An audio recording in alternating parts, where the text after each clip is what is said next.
Hello, Walter here. Yes, I am streaming now. I will try to do more streaming nowadays because am pretty lazy to edit. I'm so sorry about that, but I will try my best to kind of get back into editing. I just want to relax for a while actually before I really get back into the nitty gritty stuff. I'm kind of that way when I get out of a shitty finals per se or like any shitty situation for me, and I guess like YouTube really likes streaming anyway, so there's that. So yeah, like they don't really reward editing anymore. They're just like whatever, fuck it, streaming is the way to go. Anyway, I'm not here to talk about that yet. I'm here to talk about Jumanji. I just watched Jumanji, and I know I've been building up the Last Jedi review.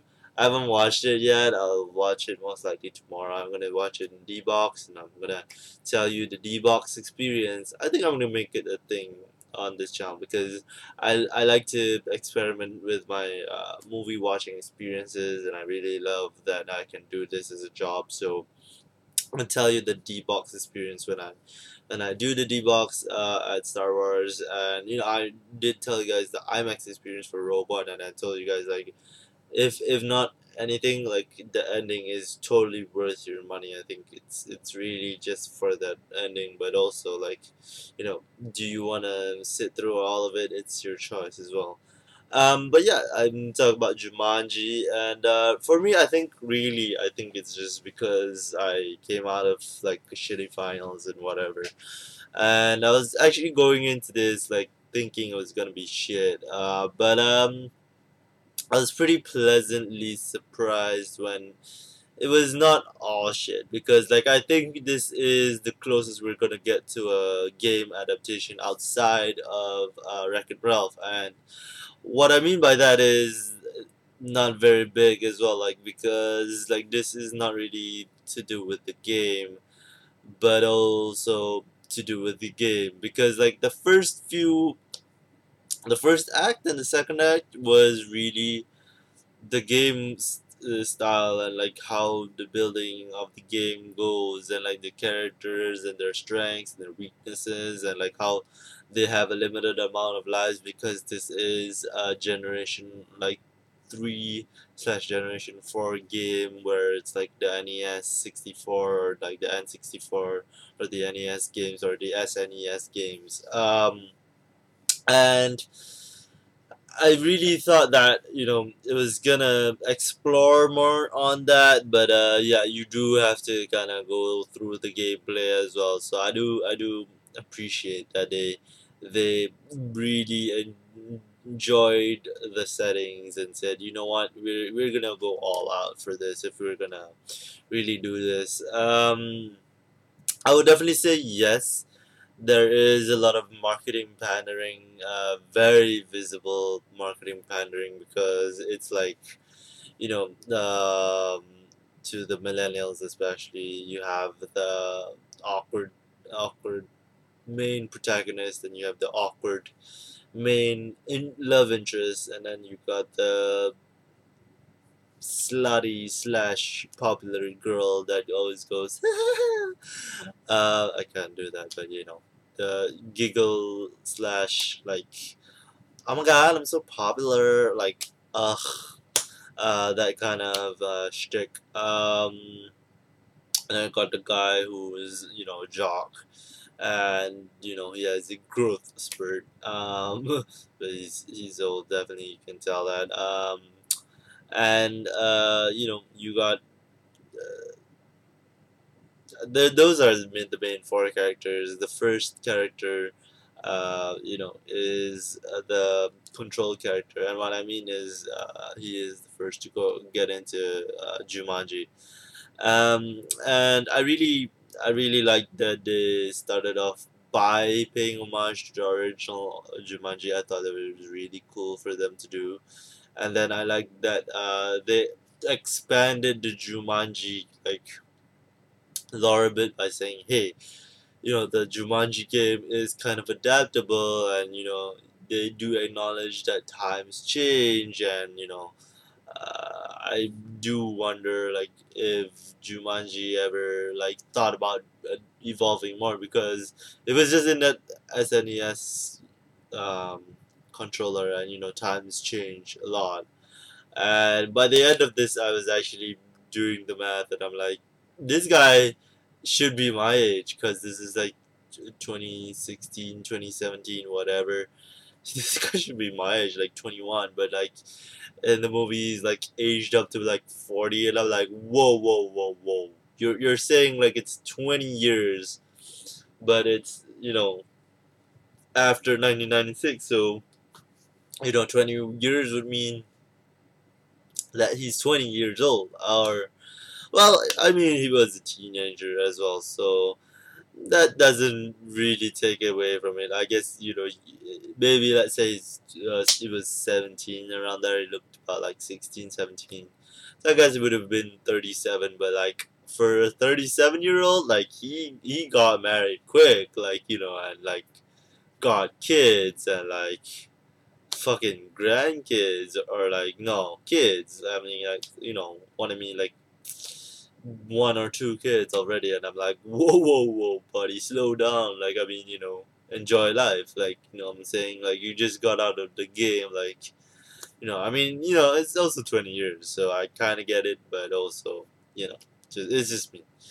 But yeah, other than that, I think it was a really fluff movie that I was like, yeah, I'm ready for fluff, because I'm just like, you know what, like the world is too cynical, and I just want something to kind of just like relieve my brain of fucking thinking.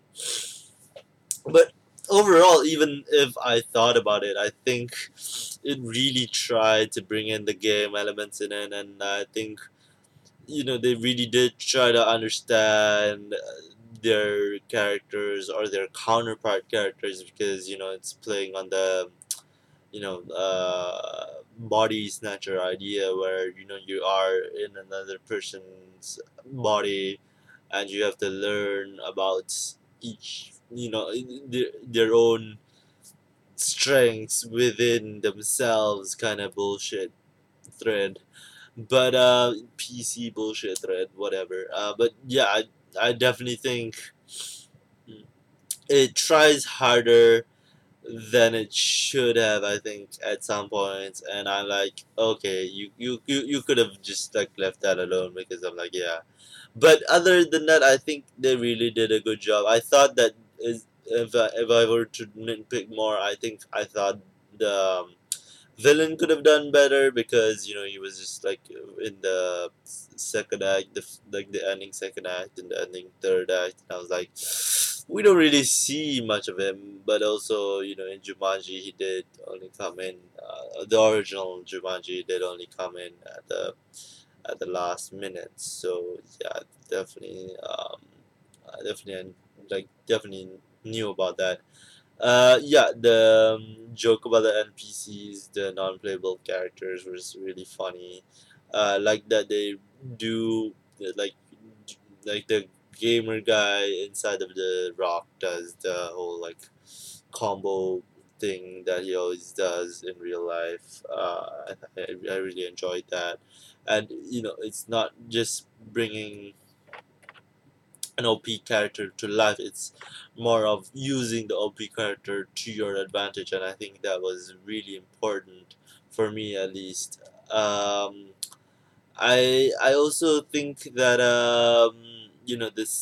this whole movie is built on like Jumanji logic. So I think you definitely need a little bit of Jumanji knowledge before you go in. But if you don't, I think it's fine as well. I really do love the homage to Robin Williams. Ellen Parrish was here. That was really cool of them. But other than that, nothing much to say. But that this movie was really really fluff, and that we don't really see much of the backstory, because I think that's one of my biggest criticisms about with this movie is that it doesn't really give you backstory. It just like throws you in, and like at certain points of the movie, they bring up stuff where you're like, wait, did they mention that? But they don't. So I don't know if it was cut for time or it was, they thought it was useless, but like forgot that they had it in a few other scenes and were just like, fuck it. I don't think anybody would care, but I care because like the main two protagonists, Fridge and Spencer, have a history together, and I'm like, I didn't know that. Like, I would have liked that if I would have known that, and maybe I would have felt more for this guy because I really feel for this guy. But I'm like, wait. Fridge and him were actually friends because I thought this was just gonna be a generic bully character that always picks on him or whatever, and he finally got caught and he got his dues. But apparently he was long time friends, and like he mentions it like once or twice, and then like it gets escalated at one point. I'm like, okay, sure, I guess. And then the main protagonist and the main love interest, Spencer and who is this? Martha. I laughed so hard when like the Rock like called out Martha, Martha, and I was just gonna be like, what are you saying that? We will never let that go. Um, but yeah, I would have liked more backstory because yeah, Martha and Spencer did have a backstory as well, like because they were friends since first grade, and I'm like, please, like, come on, like if you were gonna do this like whole emotional thread, like this whole emotional tether, I wish it would have been done in a better way, in a better style at least. But I don't even think it was necessary because I would have been fine if they were like total strangers and they like found out stuff about each other and like you know fucking do the campfire scene that Power Rangers did. I wouldn't have minded, like and like Spencer falls in love with Martha. I wouldn't have minded because I would have been like, okay, it has been a few days in the jungle, and it kind of makes sense when you are like around people and like you get to know them and like you get to fall in love and whatever. Fuck it, like YOLO. Like okay, it's a game, so you have 3 lives. Like okay, like this is an old game, so you get 3 lives only. But like of course in a like better like medium game, whatever, it's gonna be like more lives. But obviously in this one, it's the classic kind of game, which is only 3 lives. And I really do like the kind of like use of death as like a power up also. Like that was interesting in third act. I thought that was really well done. But the action kind of grips you. The cinematography, I really like the scenery and all that, and I really like the shots that they did. Some of them even I was like, oh okay, that was really well done. Was the one where they were at the haunted house, and the dad of Alex was like, "What are you doing here, boy? Don't you know that the world swallows up good boys like you?" And like the shot just lingers on the face, and then it pans away, and I'm like, "Oh, okay, that was really well done." Because I was like, I didn't expect that from Jumanji, but like, okay, bro, go ahead, live out your dreams. You know what I mean? Um, so yeah, I definitely think like at certain points they had like really days when they were like really inspired and like days when they were like really kind of just winging it and like lazy about it, because definitely you can see some hints of laziness. But yeah, overall I think it's a good movie, and I definitely would kind of encourage you to go with your friends at least, like so that you can have fun and like it's a popcorn movie. Like that's what I say. It's a popcorn movie. So yeah, guys, thanks for watching. I'll see you guys in the next video. Bye.